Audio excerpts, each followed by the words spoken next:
অসহায় নারীকে সমাজের প্রত্যেকটা মানুষের কর্তব্য আশ্রয় দেওয়া, তাকে সহযোগিতা করা, তাকে সান্ত্বনা দেওয়া, তার পাশে দাঁড়ানো কত বড় পৈশাচিক কাজ হতে পারে, কত বড় নির্মমতা হতে পারে, কত বড় পশুত্ব হতে পারে যে সেই নারীকে অপয়া বলে তাকে কষ্ট দেওয়া। কেন? কারণ তার স্বামীকে বাগে নিয়ে গেছে। এটা কোনো মুসলমানের বিশ্বাস নয়। আমাদের এলাকা সুন্দরবনের তীরবর্তী এলাকা। এখানে প্রায় সময় বাঘ এসে মানুষকে ধরে নিয়ে যায়। কোনো ব্যক্তিকে বাঘে ধরে নিয়ে গেলে তার স্ত্রীকে বাঘ বিধবা বলা হয়। সমাজে তাকে অপয়া মনে করা হয়, ভিন্ন চোখে দেখা হয়। এ বিষয়ে কিছু বলবেন ভাইরা আমার? এটা নতুন একটি টার্ম, নতুন একটা নামের সাথে আমরা পরিচয় হলাম। আমার জীবনে এটা আমি আগে শুনি নাই যে বাঘ বিধবা বলতেও কিছু আছে। আপনাদের এলাকায় আছে আসলে এটা কিছু আছে? এটা তো আগে কখনো শুনি না আমি। যাই হোক, নতুন করে জানলাম, জানার কোনো শেষ নাই।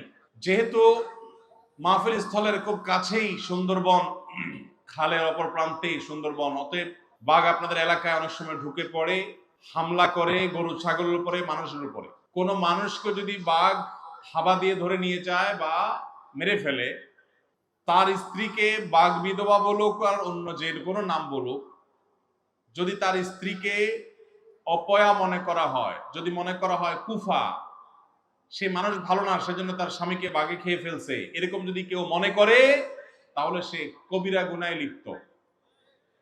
এবং এটা ভয়ঙ্কর একটা অপরাধ। আমরা এতক্ষণ মানুষের অধিকারের কথা বলছিলাম। একজন নিরপরাধ মানুষকে যদি আপনি অপরাধী বলেন, তাহলে কি তার অধিকার নষ্ট হয় না? হয় না? কোন মানুষকে যদি আপনি খারাপ বলেন অথচ সে খারাপ না, তাহলে আপনি তার অধিকার নষ্ট করলেন। আপনার এই অপরাধ হাজার হাজার তাসবিহ তাহলিল করলেও, লক্ষ লক্ষ বার সুবহানাল্লাহ আলহামদুলিল্লাহ বললেও এই অপরাধ মোচন হবে না, এই পাপ মোচন হবে না, যতদিন পর্যন্ত যাকে কষ্ট দিয়েছেন, যার প্রতি জুলুম করেছেন, তিনি মাফ না করবেন। ভাইরা আমার, একজন নারী, একজন মহিলা তার স্বামীকে যদি বাগে থাবা দিয়ে নিয়ে যায় বা মেরে ফেলে, তার জীবনের সবচাইতে বেদনাদায়ক অধ্যায় এটা। আমাদের সমাজে মেয়েরা স্বামীর উপর নির্ভরশীল। এই গ্রামাঞ্চলে অভাবী পরিবারের মানুষ হিসাবে স্বামীটা মারা গেলে অসহায় হয়ে যায়। এই অসহায় নারীকে সমাজের প্রত্যেকটা মানুষের কর্তব্য আশ্রয় দেওয়া, তাকে সহযোগিতা করা, তাকে সান্ত্বনা দেওয়া, তার পাশে দাঁড়ানো কত বড় পৈশাচিক কাজ হতে পারে, কত বড় নির্মমতা হতে পারে, কত বড় পশুত্ব হতে পারে যে সেই নারীকে অপয়া বলে তাকে কষ্ট দেওয়া, তার সাথে মেলামেশা না করা, উঠা বসা না করা, জলসল না করা, তাকে দূর দূর করে ঠেলে দেওয়া। কেন? কারণ সে খারাপ বলে, সে অপয়া বলে, সে কুফা বলে, তার ভিতরে বেবরকতি আছে বলে তার স্বামীকে বাগে নিয়ে গেছে। এটা কোনো মুসলমানের বিশ্বাস নয়, এটা কোনো মুসলমান বিশ্বাস করতে পারে না। বিপদ আপদ আসে কার তরফ থেকে? মনে রাখবেন, নবী করিম সাল্লাল্লাহু আলাইহি সাল্লাম বলেছেন, আশাদ্দুন নাসে বালাআন আল আম্বিয়া সুম্মাল আমসালু ফাল আমসাল। জীবনে সবচেয়ে বেশি বিপদ এসেছে কাদের জীবনে? নবী রাসূলদের জীবনে। নবী রাসূলদের জীবনে যত বিপদ এসেছে, এত বিপদ কোনোদিন কারোর জীবনে আসে নাই, আসবেও না। যার জীবনে যত বিপদ আসে, সে আল্লাহর প্রিয় পাত্র হওয়ার আলামত যদি সে ঈমানদার হয়, নেক আমলকারী হয়।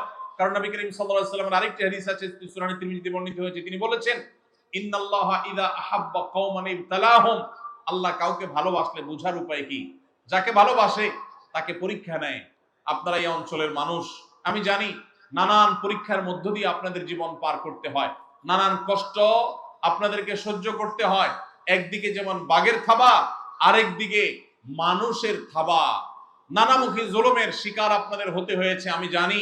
এই হাদিস আমাদের জন্য সান্ত্বনা। নবীজি বলেছেন, ইন্নাল্লাহা ইযা আহাব্বা কওমান ইবতালাহুম।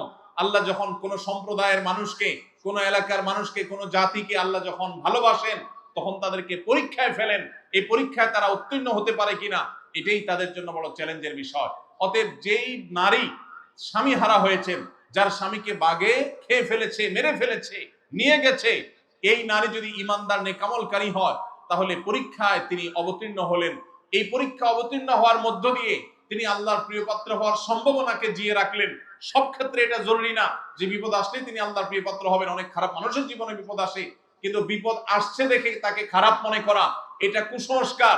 এটা ঈমানের সাথে সাংঘর্ষিক বিষয়, এরকম মনে করলে, এরকম বিশ্বাস রাখলে আপনার আমল নামাতে কবিরা গুনাহ লেখা হবে, ভয়ঙ্কর অপরাধ হবে। আপনি কোনো মানুষ কিভাবে কষ্ট দিতে পারেন না। ভাইরা আমার, আপনারা যারা এই এলাকার মানুষ আছেন, আপনাদের কাছে আমি আজ উদাত্ত আহ্বান রাখতে চাই, এই তথাকথিত বাঘ বিধবাদেরকে আপনারা কখনো অপয়া মনে করবেন না, কখনো তাদেরকে দূরে ঠেলে দিবেন না, তাদেরকে দূর দূর করবেন না। চেষ্টা করবেন তো ইনশাআল্লাহ।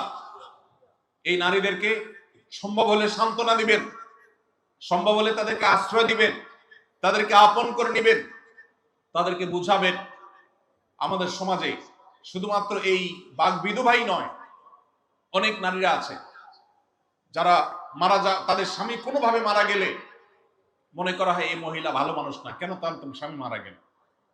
কোন স্বামী মারা যাওয়ার সাথে কোনো মহিলা ভালো বা খারাপ মানুষের কোনো সম্পর্ক নাই। ভালো মানুষের জীবনে বিপদ আসে না, বরং আরো বেশি আসে। অতএব এই কারণে যে কুসংস্কার সমাজে আছে, এটা আমাদের দূর করতে হবে। আল্লাহ আমাদেরকে তৌফিক দান করুন। আস-সুন্নাহ ফাউন্ডেশন, উম্মার স্বার্থে সুন্নাহর সাথে।